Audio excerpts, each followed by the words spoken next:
Hello there, fellow hominids. I think that's enough light to see me by. I can't, the light is not tall enough. I can't, like, get it placed properly because the cord doesn't go where I want it to go, and you don't need to see me anyway. You're not missing much, but sometimes people like to see facial expressions, but I can't see anything. I'm pretty well blind without my glasses, so you can't see my eyes anyways. Never trust someone when you can't look them in the eye. But yeah, I did a lot of work today. I got my earplugs here. I did some work on my book. So I've got 15 out of 20 chapters done. So the end is finally in sight with that thing. And not only do I have 15 of the 20 chapters done, I did the hardest chapters and the longest chapters are done. Now, there's two chapters involving intense action sequences that I want to read. I want to kill. You know, they're awesome, and I want to read them in a way that they deserve. And then there's some other stuff in there, but my voice is pretty well shot, so why not share it with you? But yeah, I'll turn the heat off in here, though it's going down to 37 tonight. You've been having like 70s all week. I can't get my scooter to work.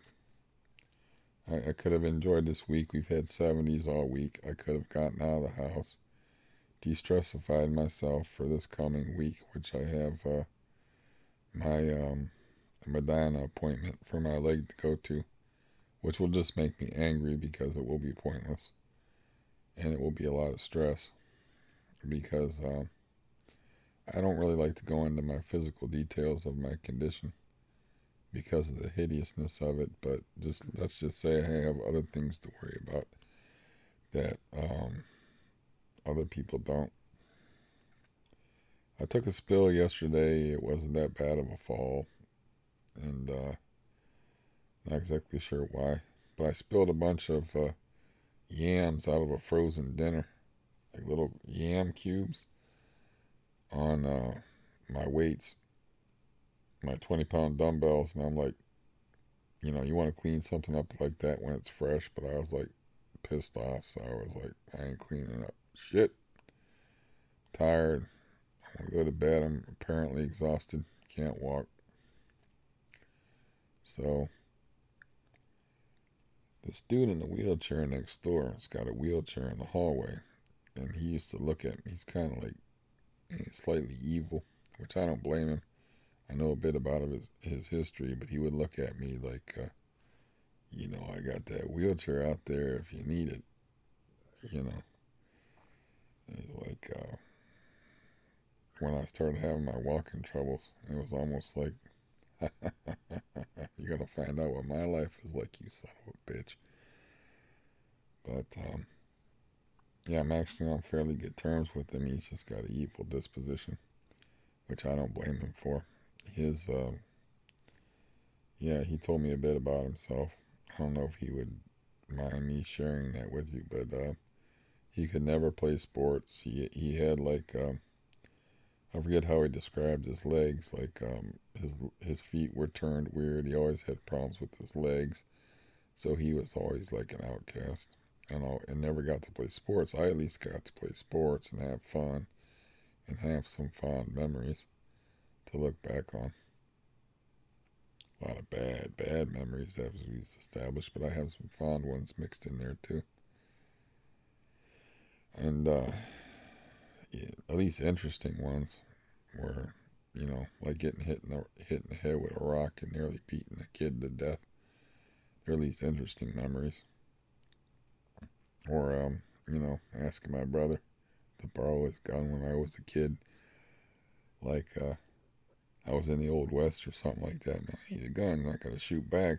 Got these people shooting at me.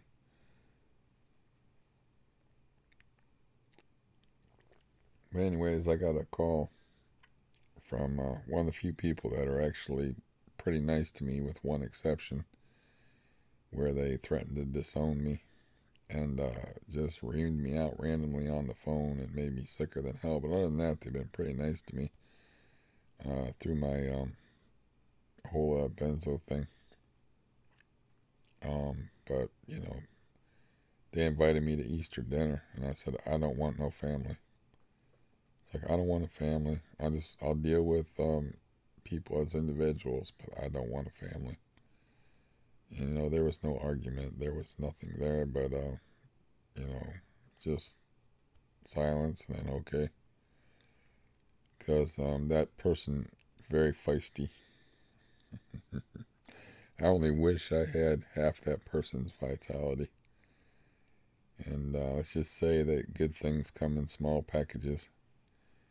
And I lost my temper over her because somebody was threatening her one day when the hood people were here. First of all, I told Bootsy, don't nobody threaten her, because I am not trouble. She's trouble. She knows lots of people, and lots of people that are just willing to do what she likes them to do. And I remember one of those people. I can't remember the guy's name, but he was a big dude. And he thought I was just perving on her or whatever. But we just, you know, this is way back when she was, before she went in the army. But I was just looking. I was like, hey, you know, that's my niece. And so I was looking at her, and I was trying to make eye contact with her and looking around the corner. And this big, huge dude was just like walking toward me, like menacing as hell. And I guess he later did time for hospitalizing someone. But yeah, that's the kind of people she knows. So I warned them, like, do not fuck with her. You know, don't worry about me. I'm not no trouble, man. It's like she's the one you got to worry about. And I said, she's real protective of me too. So, you know, but seriously, don't fuck with her. So they threatened her one day. And she, of course, laughed it off. I mean, she was in the army, and she was over in Afghanistan, and she worked in the Bagram airfield and hid in bomb shelters and wore bomb equipment, and also knows how to defuse, was a diffuser of bombs or ordnance or whatever her title was. So, you know, danger don't mean a whole lot to her. So she just laughed about it, but I was already in a foul mood. The background of which you don't really need to know, but I got really pissed off, and I went and I in a bedroom, and I called the landlord, and the first thing I said is, I want these people the fuck out of here. He was like, what? And I'm like, all those people upstairs, man, they just threatened my niece. I want them the fuck out of here. They're nothing but trouble. And eventually they all got thrown out. But he was like, well, don't go out there and confront them. So I put the phone down, and I immediately went out and confronted like 5 people. And I'm like, which one of you out here broke bad with my niece? And they're like, we got no idea what you're talking about. Now, this just happened. You know, they knew exactly who it was and what happened. But they're like, you know, they played innocent. Like, we don't know what you're talking about. And I said, listen, don't ever let that happen again. Don't ever, ever even talk to her again. You know, I was like, oh, evil. And then I walked back in the house, and he entertained my company. But anyways, I was talking to her, and I'm like, I don't want no family. I've learned a lot through this whole benzo thing. I've learned that I have really 2 friends. And, you know, I've lost family that I can't reconcile back with. I've been emailing this guy over something important, and I can't even get him to call me or respond in an email. What I did to piss him off, I don't know. You know, last time I called him up, and I specifically called him, and I was like, this is the genius guy from the poor video that I made. And, you know, I said, well, occasionally I like to hear your voice, because you don't really have a conversation with that dude. He's not a conversationalist. Let's take it.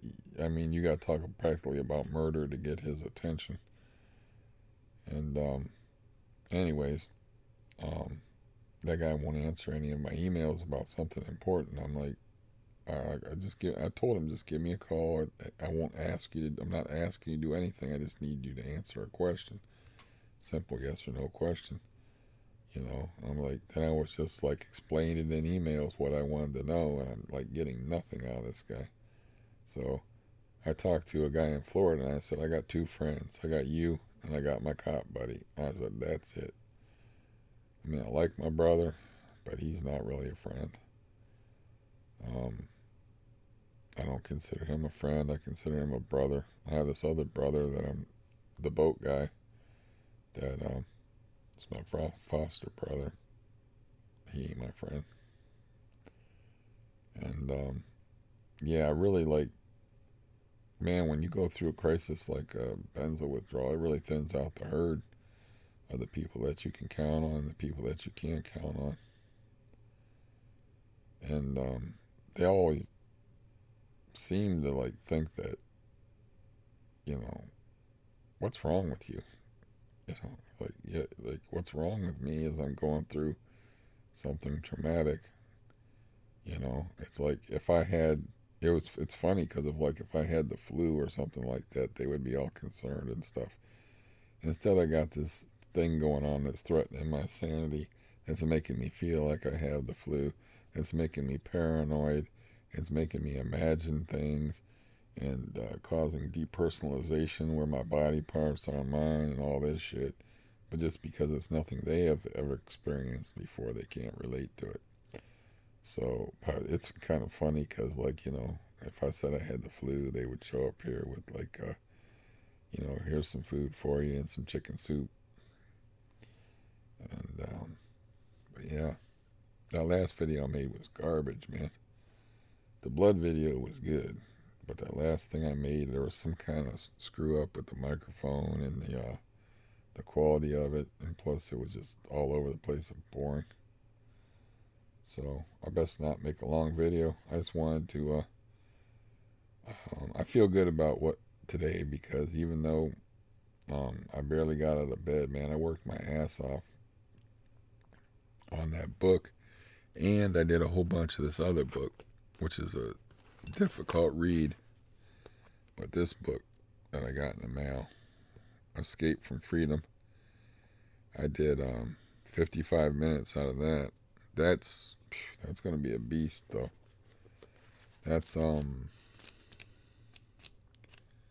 over 320 pages. The print, I don't know if you can see the print or not, but the print is not exactly huge. So, but I wanted to work on that because that's my favorite. Actually, that's one of the most influential people in my life. Mr. Erich Fromm. Dr. Erich Fromm, I should say. Clinical psychologist and psychoanalyst. Um, but this book was written in 1941, and he took a break. He was a workaholic. He had like a huge project he was doing, and he was living in Germany, okay? And the Nazis took over, and he was like, I think he's Jewish, but I'm not 100% sure because my memory ain't all that great. Thank you, Benzos. But he was like, he saw the whole thing developing, and he's like, I'm getting the fuck out of Dodge. So he ended up, I think, becoming an American citizen and living in New York in like the mid 30s. So he got out of there before Poland, before Hitler made his move. And Kristallnacht, I think is how you say it. Is that how you say it? The night of the breaking glass, where the brown shirts started the true harassment of the Jews. He was already over here when all that stuff happened, but he took a break from his life's work to write that book because he thought it might help somehow. And it's what he could do. And of course, it helped nothing. And, talk rarely does. It's a great book. I mean, helped me to understand some things and stuff. But he was like, it's kind of funny because it's so prophetic in it that he's talking about atomic energy, and like for the first time in history, we have the ability to unleash nature's fury in a new way and destroy lots. He's writing all this like probably in 1938, 39, because it takes a long time to write a book. And this was published in the United States in 1941. That doesn't mean that, well, he was in the United States then, so that probably is the actual publishing date. But Lord only knows how long he was working on that book. So it could have been written in the 30s. I don't know. But anyway, I got that book to work on. I wanted something that was like not a work of fiction. That this is a different type of a thing to read, because a work of fiction, man, it's a story. You want to make it entertaining. You want to tell it in a certain way. You want to emphasize it, words, and make the words fit in a certain way. You know, this is different. This is like textbook stuff. I mean, I can try to make this entertaining as possible, but this is about learning. So I spent 55, or I made a 55-minute section, but I gotta stop doing that. But I mean, I got up like 8 o'clock in the morning, and I did not eat a speck of food until after 5 p.m. because of doing that thing, using that Movavi program where I'm looking for pictures and trying to fit them in the right spots with the narrative of the 55 minutes. And that is an exhaustive process because, you have to like, there's a part in there, for instance, where he's talking about avoiding similar follies, right? So I got a little like picture of the Titanic life raft, and then I got a little tiny picture of nuclear explosion, and they're just brief flashes, but you have to edit them down and you have to section them together, and I mean it's very time consuming, and I'm very obsessive when it comes to it. I did not eat all. I skipped breakfast and I skipped lunch, and if it's up to me, I wouldn't eat at all. I don't really gain much pleasure out of eating, and it's an expensive hobby. So, you know, people are always like find that so weird. It's like if I could get away with not eating, I wouldn't even bother. I don't care about food. I care about starvation, keeping my strength up, and not falling over from being dizzy. And I know that I have to do it. But like, they're like, "Oh, you're missing out on some good food." I'm like, "It's just food to me. I don't care." It's like, I'm sure they'll have a huge spread out for that Easter dinner, and you know, when the hood people were here, they used to have cookouts and stuff, and they knock on the door and give me a plate of soul food. And I was like, well, this is interesting stuff that I never ate before, but I wouldn't care if I had it or didn't have it. There are some things I like to eat more than other things, of course, but I would decide that in a second. If I never had to eat again, if I could somehow survive that way and become a breatharian, which I saw a show with this way back in the day. They had this show in our area called The Morning Exchange on ABC, Channel 5. This is way before cable. And they had a guy on there. They would just have random people on there. They had a guy on there that called himself a breatharian. And he was all skin and bones. He said he didn't eat. He just drank water. That was his claim. Maybe he wanted to get on TV that way. But he's like, they're like, well, you're awfully skinny. He's like, well, I brought something with me to prove that living this way is possible. And he like lifted 100-pound weight over his head, but he was clearly full of shit. He just wanted to get on TV. This was like in the 70s. I saw this, but I never forgot it because I was like, a breatharian? What the hell does that even mean? Is it a word he invented? Is this a thing? I mean, I don't know. I found out other things, like that are unbelievable but true, like people drinking urine because they think it's healthy for them and stuff. So anything's possible. But no, I just felt like further destroying my voice since it's already trash. And I wanted to read more because I'm the kind of person like when I get off my ass and do some housework, I want to clean the whole house. When I get off my ass and I want to do some work on them books, I want to work until my voice is gone. I'm just like that. It's because some days I can't do it, especially now with the benzo thing. My nerves just aren't there. Give it a try, and I'm like, just can't. It can't be done. I just have to give up. I was never like when I told you that I backed down from fights. That I was had a bad temper and was in a lot of fights, but I backed down from fights. But I always hated it. I always hated backing down from fights. It just didn't seem natural, and I was taught that's not what you do. But um, after all, I had a metal rod put in my back, and I had CRPS and stuff. I never got in any real fights after I had that metal rod put in my back. But before I had that metal rod put in my back, I fought a lot. It always surprises me when I come across people that have never been in a real fight, and then they use the word fight for like arguments and yelling at each other like we had a fight. And this is like, no, when I was young, a fight meant that there was some blood spilled, that somebody got a busted face, or a broken nose, or a busted lip. Like when my brother trained me to box and I busted his lip.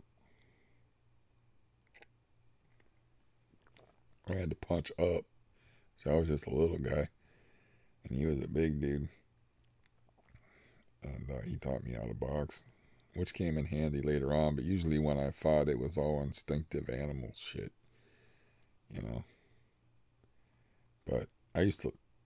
This is a sad thing to admit, but I used to fucking love it. I didn't love, I didn't try to get in fights and stuff, but I loved that moment where you just let loose and you turned into an animal. I just used to fucking love that. Like the moment I picked that guy up and threw him over top of the car, and his hood hit on or his back hit on the hood of the car and the grill, and I know that his back hit the emblem or whatever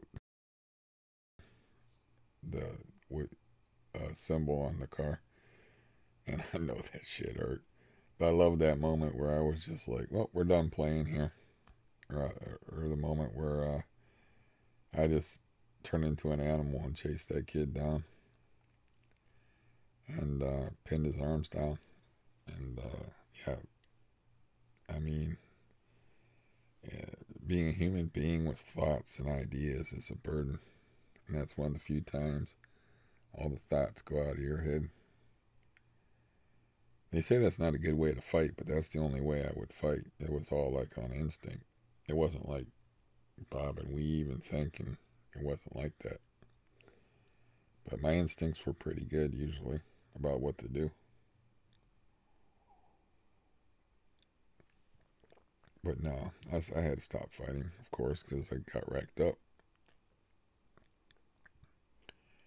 But no, I thought I would talk about that. Um, you know, that conversation I had where I said I don't want a family, and the conversation that I had with my cousin in Florida where I said I only got two friends. You know,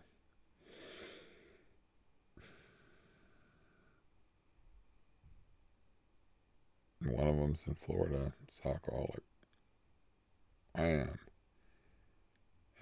fairly alone. I'm thinking like, you see what happened with my cop friend is he wants to take. He's been wanting to take me fishing for a long time, but I haven't been up to it. And he has this pond that has pretty easy access to it and stuff. So since my scooter don't work, I'm just gonna use the wheelchair and have him wheel me up to, as far as they can in the wheelchair, and then I'll walk a little bit, and then I'll sit in a wheelchair. Wheelchairs are very uncomfortable, and I'll sit in a real chair, not a wheelchair, and just fish from shore. And yeah, um, that scooter not working though. I gotta like, well, this week I got like so stupid. I had to send a utility bill in to um I get like SNAP benefits, so I get like a food thing. I think it would only affect that. But they were like, oh, she was all nice on the phone and stuff, and her name was April, and it was the month of April, and I told her a funny story about how I accidentally got a bill from somebody for Victoria's Secrets, and I opened it, and it said that they owed over $1,000. And it kind of put me in a pickle because it said that, if this is your debt, if you do not contact us within 30 days, so I kind of have to tape that back up and put it in the mailbox in the right mail. And that's kind of funny. So I was talking to her about that, and she was like, well, we need to see a copy of the utility bill that you pay. So, yeah, I'll send you out, an envelope for that, or you can send it in early if you want to. So I printed it out just to test my printer after I knocked it over. I don't even know if it'll be acceptable because it doesn't say the company on it, but it's clearly an electric bill. But the thing of it is like they're threatening me that has to be in there by the 18th, and I'm like, what? And I just got the letter on Saturday, and it's like, okay, that's plenty of time if the mail works right, but shit, I gotta mail it on the 15th. Let's see, yeah, mail it on the 15th and hope it gets there by the 18th, or I could lose my food benefits, which are substantial, you know, because when you're poor, $192, that's a lot of money. But, and then I have to do that. I have to call call Altman Hospital, and I have to try to get my get them, see if they'll fax my medical records to the Medina appointment on the 19th. And I don't even know if the fax number is right, or somehow I'll have to get a ride into Altman and go in there in person and go to radiology and see if I can see what I can get. But they'll charge me like $10 to put that shit on a disc. And yeah, it's the fucking computer age, so I don't know why that I'm paying them and then I'm doing legwork. It doesn't make any sense. The medical community never has made any sense as far as I can tell. So, um, yeah, I gotta do that. So I gotta make sure I get these things done. It is 12:36. Unfortunately, I slept after I ate, so I don't know if I'm gonna be able to sleep because when you're in pain, it's difficult to sleep. My anxiety's under control now, but it's basically just because I'm taking more Valium than I want, which is what my doctor prescribed. And I rescheduled my appointment for May 2nd to see that doctor who prescribes the Valium. But I'm going to try to use my refill bottle for 120 pills on the 23rd, which is when my prescription is supposed to expire. It'll give me like 170 pills, so I don't even need to see that guy. But I should try to see him. But if my legs racked up, man, I don't know. Because I got to do some walking when I go to see him. I got to walk out to the bus, and then I got to walk through the building and get on the elevator, and then, and I don't know what kind of damage. I don't even know if I'm supposed to even be walking on this blood clot. Now, on the 23rd is when I go in to see my primary caregiver, and I got to, I'm going to ask him to sign a paper so I can get a mobility scooter. But in the meantime, I don't know what to do with this broken one. As far as the warranties, I mean, I got it through the mail. It's not like I can ship it back. It would cost more than the $699 I paid for it to ship it back. Try to get my money back. Um, I don't know what to do with it. I have to read the literature and stuff, and none of that stuff. I don't feel like I'm depressed. I'm still in the doldrums, or I'm still in a wave, if you want to use that terminology. And it's been that way for seems like forever, of course, but it's been like that way for like 10 days. And I don't want to do anything. As crazy as it sounds, I was just like, well, it's broke. Fuck it. I'm just gonna use my money next month since I don't have to pay much rent. I'm ahead on the rent. I'll just buy another one. I'd rather buy another one than to mess with that one. Maybe I'll give that one to the guy in the wheelchair and say, here you go, man. I don't want this thing. I don't want to mess with it. It's brand new. It has probably warranties and stuff you can use. Because he was asking questions about it. Interestingly, maybe I'll do that. I don't know, even though his legs are bad. So I don't even know if he can get on and off one. But that would be awesome for him. I don't know, but then again, I mean, he gets a fair amount from his Social Security, more than me, so he could have bought one a long time ago, but sometimes you don't think of those things. But I don't know.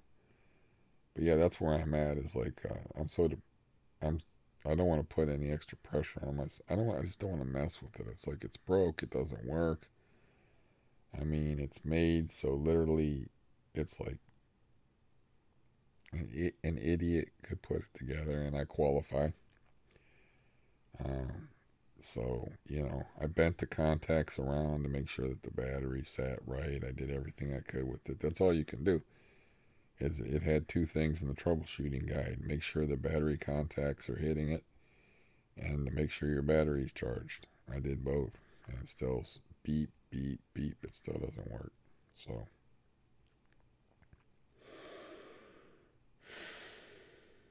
yeah, that was horribly disappointing. It's been such a beautiful week here, you know, a beautiful fake spring week because it's a fake. It's April.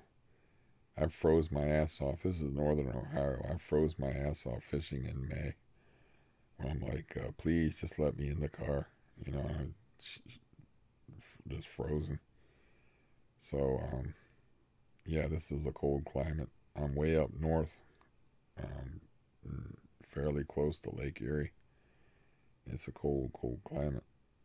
I just happened to be born here. I didn't mean to be poor. I just kind of like, my parents are poor and they just kind of dragged me into this shit. My parents had money, actually.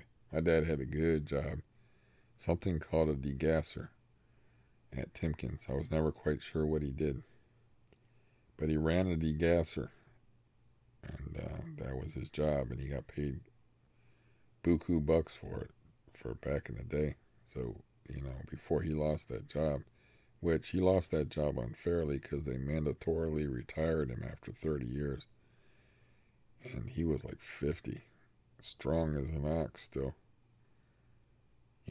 That's right around when I confronted him, and he could have torn me limb from limb. Because, I put up with him for 20 years, and I confronted him when I was 20. And there wasn't no question. He'd kill my ass. He had big old fucking arms on him, and, he wasn't, there's a big difference between, you can get strong and stuff by lifting weights and stuff, but there's farm strong. There ain't nothing that beats farm strong. There ain't nothing that beats, being a little kid forced to bale hay and shit. He was worked like a farm animal when he was a kid. He was like a sharecropper. And, he was in a situation, he was born in 1933, so when he was like, I'm serious now, 5, 6, 7, 8, 9, 10 years old, he was doing some fucking work. And he could drive a tractor. I don't remember how old, but it wasn't very old. I don't, I don't remember what he said. He wasn't. Yeah, he wasn't a liar. He hold a big stock on the truth, and I knew he wasn't a liar because he told me things that made him not look very good. Like, he told me, for instance, once that he punched a big guy in a bowling alley. He said, I hit him with everything I had, and all that guy did was turn his head and take a step back. And I said, what did you do? He said, what the hell do you think I do? I think I did. I ran the hell out of there, and I hit that door running, and I didn't stop running until I was in my car, and then I fired my car, and I got the hell out of there. you know. So he became a bit of you know, a liar later on in his life, but when he was young, he held a huge stock in the truth. And I guess that's one good thing I got from him is like he took, if you lied to him, he took that stuff very seriously. He took the truth very seriously. All the while he was hiding some deep, dark secrets, but you know, on a day-to-day existence, he took the truth very seriously. So if he said he was driving a tractor by the time he was 10 or whatever age it was, I might have said it was 12 in another video. He was driving a tractor when he was 10 or 12, you know. Um, but yeah, I don't have no hatred for him, even though all the evil that he did, all the grief that he caused me. I don't have no hatred for him because I know how he was raised, and I know that he didn't want to be that way, and I know that he tried not to be that way. And I knew what his brothers were like, and I could tell you some things about his brother that you know about his brothers that I haven't told you, that just bad. But I gotta have respect for my cousin, one of my only two friends in the world. I can't tell those stories. I can tell one story though about my uncle Pat, that he had a little bit of a disagreement with a gentleman in the Palms, the Outlaw Bar, and he didn't say much. But my dad said that he was cold blooded like a snake, like that. He didn't say much to him, you know. They just had a little set to, but he was like, So he walked out in his car, and he got a little league baseball bat, and he slid it up the arm of his coat, and he walked in with it, and the guy saw him coming. You know, that's why he hit it, but he pulled it out of the sleeve of his coat and proceeded to work out on the guy with a little league baseball bat and put him in the hospital. And later on, Bobby, my serial killer uncle, and Pat visited the guy in the hospital because he busted him up real bad. And he said, and they told him, like, you say anything to the police, if our names come up at all, if we hear anything from any cops, you're going to be 6 feet under. That's it for you. And they knew that, and the guy never said nothing to the cops about what happened to him. He just said that, I don't know, I got jumped and beaten. He said, I must have pissed somebody off because I just got jumped outside the bar and beaten. I never saw the people who did it. But of course he knew exactly who did it. But they actually walked in the hospital and told him that they were going to bury him. And, yeah. And my dad also made it, he didn't want his kids around his brothers, except for, there was like two, maybe three. He had a lot, he had 12 brothers and sisters, but as far as Bobby and Pat, he didn't want us around them at all. He wouldn't allow them anywhere near the house, so he kind of protected us from them. My Uncle Dave, who was a pimp, he showed up a couple of times, and I went hunting with him once. And he showed up on Christmas with one of his hoes, which was interesting.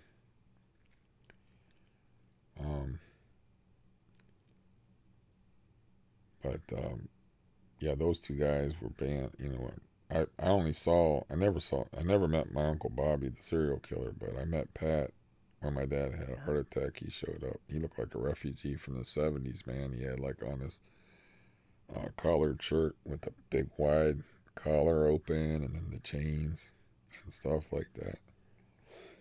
You know, because people don't like to change their styles. But you could tell by, I could tell by looking at him, like, this guy is trouble. And I heard so many stories about crazy shit that he would do. Just insane shit.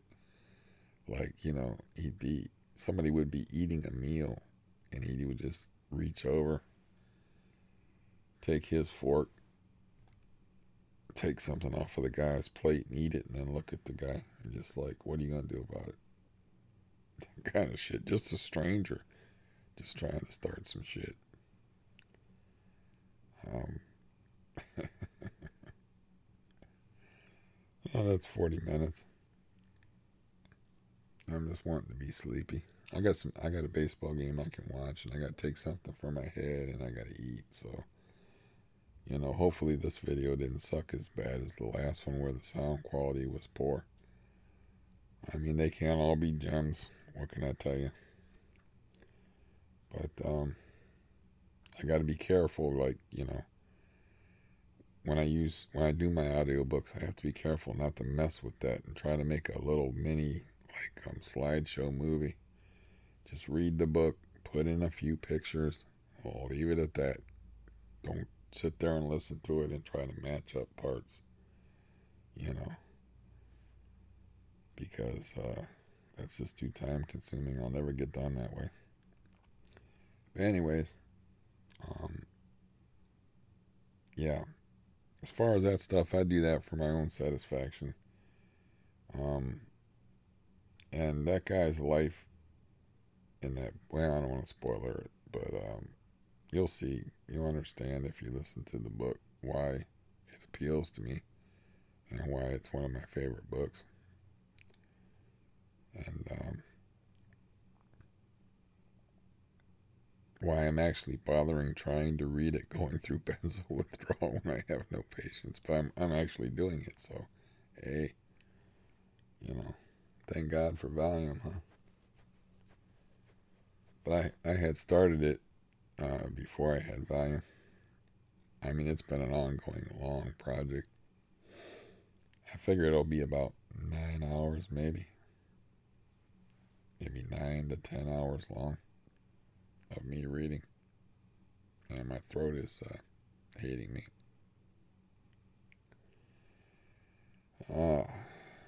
So yeah, part of I guess why I'm on here is loneliness, because I don't like pretending with people, you know. I don't like just like hanging around people and pretending like we're cool. Like, I literally answered the phone and like was, what the fuck do you want?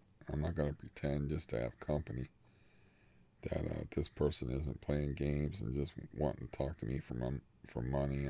I haven't contacted um, my well, he's my brother, but I haven't was a foster child that was my brother. I mean, he grew up with the guy, but I haven't contacted him about the boat, or after the boat incident. I ain't contacted him. I ain't gonna pretend we're cool, you know. I don't like pretending. I don't like pretending, and I don't like small talk. I like stories, though. I guess, is that small talk, stories? I don't know. I love a good story. I do my best to tell a good story, but a lot of times I disappoint myself. And I get sidetracked by details. God knows how many stories I've told on here. Some of them grisly, some of them silly. Some of them just kind of tragic.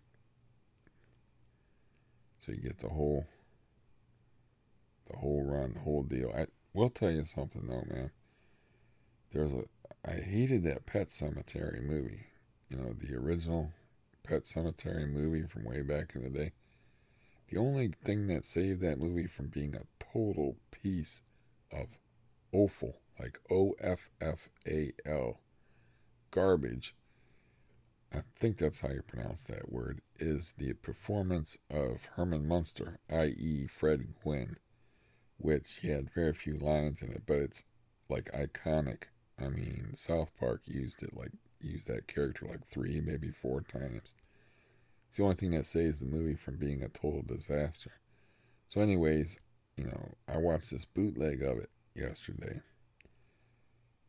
and I gotta recommend it as a horror movie. It's a pretty good movie. I'm like, why are they remaking that piece of crap? But they made a good movie out of it. They managed to make a good movie out of it. I was very impressed. And I just watched the bootleg, so you know, there was people walking in front of the screen and stuff like that. So yeah, I recommend that. If you like horror movies, I recommend that, and I recommend You're Next to anybody, because this is a great freaking movie. But anyways, I'm just stalling. I don't want to get up and eat because I don't like food particularly much, but I do need to do that. My head's telling me. I get headaches when I don't eat. I've had one meal today, and I've been awake since 8 o'clock in the morning, so it is actually tomorrow. It is almost 1 o'clock here, so I need to go eat and watch some baseball, and hopefully somebody besides me will enjoy that audiobook, because I only need like one person to enjoy it. Like when I did the Iceberg Hermit, which the audio quality on it is horrible, one guy thanked me for doing it and listened to the whole thing, and that's all I need. That's just one guy, just one other guy, and that makes it worth the effort for me to do, because I enjoy doing it anyway. So, but it is kind of silly to go out in the woods and sing a song to yourself with no one to hear you or to perform, you know, and with no audience. That's why I don't play guitar that much, is because there's no one here. I don't have anybody to play guitars with, so there's nobody around to hear me play. So why would I want to play? You know, and that is a bad attitude to have as a musician, because you need to play all the time. You need to practice. You need to play by yourself, and you need that work, man. You can't lay off. You can't let those, like my fingers, when I'm in guitar playing mood, I can take a cigarette and put it out on the end of my fingers. They get so hard. But right now, I can get they're smooth and soft as a baby's butt, because I just don't have any desire to pick up my gray Carvin and play, because there's dust on my guitar and it's all your fault. I don't know what line that's from. It's from some chick who is blaming her lack of guitar playing on her boyfriend splitting up with her. But yeah, I've never been very good at remembering lyrics. Anyways, I'm gonna go get my food and go about my business and leave you to it, whatever part of the day you happen to be listening to this, if you actually listen to this. The last video was just so painful for me. When I went back and looked at it, I'm like, I don't know what the hell was going on with that, but it was just a bad video. Did not like it. Hopefully this was a little better. So we'll see you in a few days down the road. I hope like this little wave thing that's going on with me and this depression, that makes me want to just say, I don't give a fuck about no $700 scooter, man. Throw it out of my house. Let somebody else deal with it. Just buy another one. You know what $700 is to someone like me? And I'm too depressed to give a fuck about trying to recoup my loss. hopefully this ends and I snap out of it. You know, it's just hard waiting for that surgery. You know, I've known needed surgery on my leg for like ever. Before they told me about it, and I knew I needed surgery on it. You know, and then they did a procedure on it that failed.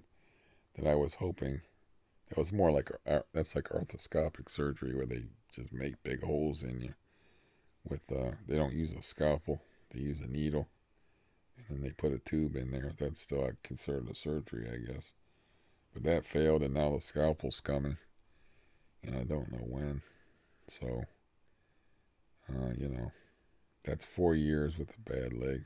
That's 4 years of like, here's me putting on my pants. I got my left leg is shit. My right leg is the one that's got the blood clot in the knee. So I hold my hand on the wall. I lift my leg up as high as I can, which is only about that high because there's no flexibility in it. And then I stagger around trying to put on my pants. And yeah, that's all. The further I can lift up my leg is like that far off the ground. It's hard to put on a pair of pants that way, especially when the leg that you're counting on don't have any calf muscle. So, you know, boo hoo hoo, whine whine whine. My life is so hard. But I always look at like, you know, like I try to tell my brother this, like there's things that I got that other people don't have. I have time to fuck around with these kind of hobbies. For instance, I can wake up and go to sleep anytime that I want to. I get basically free room and board. I don't have a lot of money, but I do have a little bit of extra money. I don't have to work for it. I don't have to do things that I don't want to do for people who I don't want to do them for. I don't have to eat shit from a boss. There's many good things about this existence.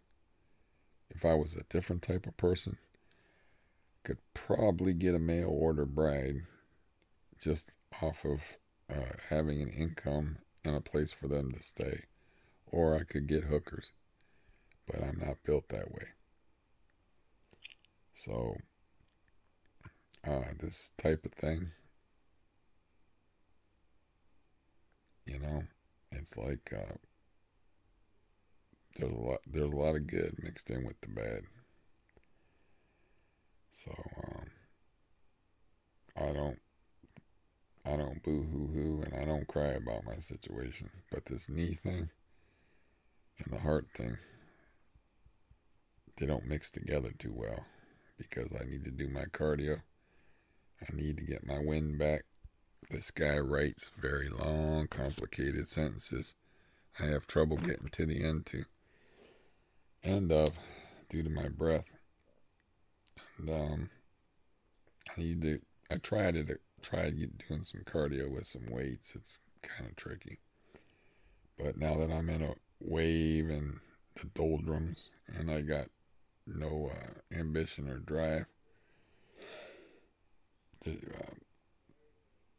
push myself into doing that, man, there's a full fucking shitload of noise upstairs, which you can't hear because I got this special microphone.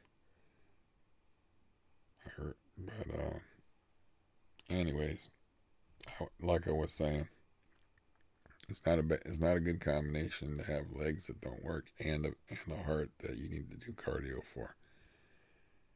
I mean,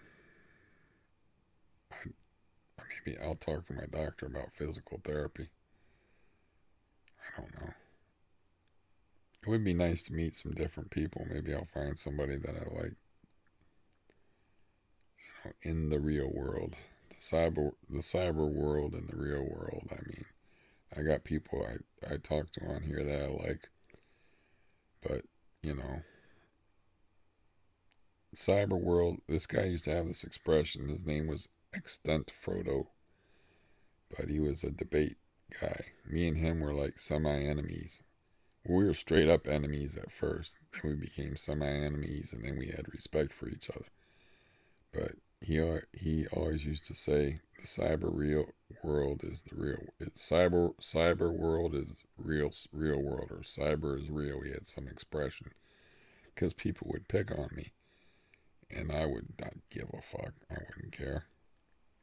What, it didn't matter then. I wasn't on benzo, and I wasn't benzo damaged and sensitive and stuff. But he would like defend me and stuff, and I would just like be laughing it off, whatever people said to me. Plus, I was very good at defending myself. But now I'm just babbling on incoherently. I'm just listening to spooky voices in the hallway. And I need to go eat, like I said, watch some baseball. Hopefully this didn't suck as bad as the last video, because I'm embarrassed of the last video. I'd like to pull it down, but it has to stay up, because it just does. It's a record of